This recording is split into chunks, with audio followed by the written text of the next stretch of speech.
It's 2 to 390. Excellent. Oxytocin. This is pitocin, which is the medication given through the IV that causes contractions. Room 2. Induction is doing fine. Just check that she's on pit. How much Demerol were you going to give? Room 3 being induced. Give the equivalent of Stadol. Just make sure we're going up on the pit. Just make sure that she's on pit and something's happening with her induction. Pit her means to basically instructing the nurse to start pitocin. I asked to keep upping the pit. Probably about 90% of our patients at some point are on some type of augmentation. She's not anywhere near adequacy, so we just have to keep upping the pit. If you're not making that change in that segment of time that we're looking for, then we're going to try to facilitate things. Maybe start pit. So we need to up her pitocin. Pit at 6:30. Hospitals are businesses. They want those beds filled and emptied. They don't want women hanging around in the labor room. You get this feeling at the hospital where there's like a limit to how long you can be in labor. Like, oh, it's been 12 hours, so now you need pitocin. Oh, I did know the pressure was on, as we got into like 20 hours, 21 hours. At the hospital, I had pitocin, and then that made me itchy, so they give you something else for your itching. I knew once they gave you that pitocin, you need the epidural. Feel better now that you have the epidural? Oh my God, yeah. And then things come on really strong, so then you get an epidural. And if you're uncomfortable, we can always give you more. It was very easy for them to start doing things that we hadn't really wanted them to do, like pitocin and whatnot, because I already had the IV in my arm. They don't really give you the option, And then another epidural, because nothing was happening. You're having a contraction right now. I don't feel the pain. Automatically, they were like, oh, you need an epidural. We'll get the anesthesiologist. So she's getting her epidural, then we'll put in the Foley bulb for induction. They gave me another drug called Stadol. 17 hours of pitocin. They gave me that, and I remember that made me, I was like, what's going on? What's going on? There's something wrong. Cervidil is the end. Once Cervidil happened, any chance beyond that was gone. It was gone. I hated that drug. It seemed to me that once they started an intervention, they all just it was a domino effect. The whole thing is like a big snowball effect. In the hospital, you're not allowed to have very long labors. So if you're not dilating rapidly, which you're likely not to do if you get an epidural early in labor, you will be given pitocin. They'll put the pitocin in the IV. It will flow into your veins. Pitocin makes contractions longer and stronger and closer together. So then the pain of labor is much worse. So you go with that for a while because you have the epidural, but eventually the pain of the contractions is overwhelming the epidural. You need to up the epidural, and then labor slows down more because of that, so then you need more pitocin. Now you're not feeling the pain of the extra pitocin because you've got the epidural, but your baby is getting compressed blood and oxygen supply because pitocin contractions last so long and are so strong, the blood and oxygen flow to the baby is compromised. So then the baby's likely to go into distress, and then you're sent off for an emergency cesarean from a baby in distress from contractions induced by the pitocin, which was necessitated by the epidural. Step by step, one intervention leads to a series of interventions. And the net result is the mother finally ends up with a cesarean, and everybody says, thank God we were able to do all those interventions to save your baby. The fact of the matter is, if they didn't start the cascade of interventions, none of that would have been necessary. There is clearly an association with induction of labor and cesarean delivery. People don't have the information. When you look at obstetrics in general, there's been a series of very intense interventions that physicians have been doing day in and day out to millions of women, and there's not a medically justified reason for doing those things. Even common sense. I mean, the idea of lying down with your legs up being the most comfortable or logical position to give birth,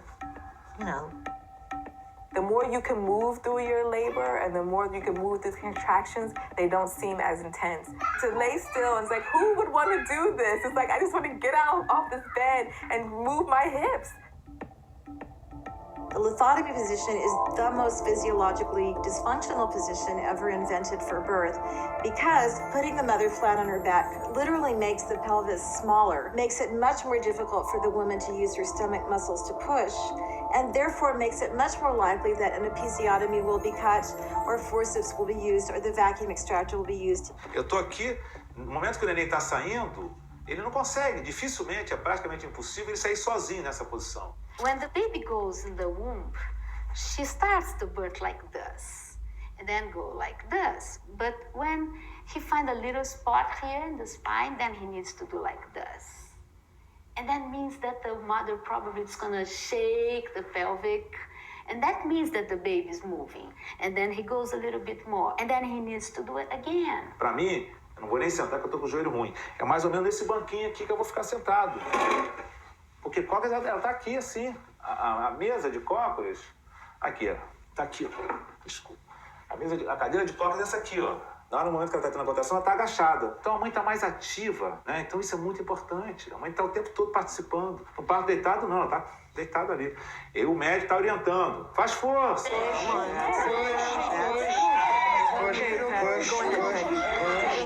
Não há necessidade disso. No parto vertical, ela sente essa vontade, ela vai expulsar o filho dela. Women have given up their autonomy about birth. Women are so afraid of birth because you do not have an image of what birth looks like. Women in America don't know what's normal about birth. They watch a baby story, they watch maternity ward, they watch these programs. I think there's a lot of fear instilled in women around birth. Every birth that you see on television is women screaming and being rushed down the hallway and looking like in an absolute dire emergency. So why should women feel confident about giving birth when the whole culture is telling them this is scary, this is dangerous? Women expect to have traumatic experiences. That's why they're all having epidurals, because they're terrified of what this is. The births on television are very dramatic. I would be extremely frightened too if I saw these women strapped, and there's always some sort of danger that the doctor comes in and saves that woman. Mommy, the baby's heart rate is going a little bit down, okay? And I don't like that. So next contraction, if you're not going to push the baby out by yourself, I will help you with the vacuum. Obviously, if people are playing the your baby's in danger card, that's it. That's when the battle is over. Mommy, we need to deliver this baby, okay? Listen to me. You need to concentrate about your contraction. And push! That's one of the great manipulative techniques that are used, is when a woman starts to question, wait, why do we need to do this? Wait, is there something else we can do? The first thing you turn to is, oh, it's for the good of the baby. Whether or not it is, you'll do anything, because if you go on to question it, well, then you're a bad mom, so who's gonna do that? It's been about 2 hours.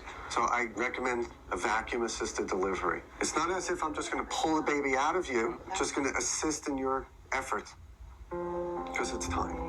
You get a one-sided story, and it's very easy to convince a woman to have this procedure, that procedure, especially because there's a huge power disparity. What is the risk to the baby? Minimal. So if you're in labor and the doctor says, wow, I think we need to do X, you're going to say, yeah, we better do X. The doctor may think he's offering you an option, but you hear the expert advising you to do something. What do I do? Nothing, dear. You're not qualified. Sedate her, number the child, measure it, blood type it, and isolate it.